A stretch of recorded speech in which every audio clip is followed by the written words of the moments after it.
মাঝে তুমি কুদরতি ইশারায় রেখেছো।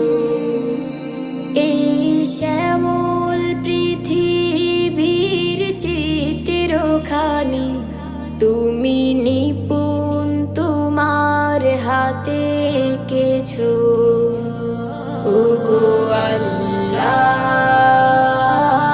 শুকর তোমার, আমার যে মুসলিম করেছো। ওগো আল্লাহ, শুকর তোমার, আমার যে মুসলিম করেছো। তুমি সাগরে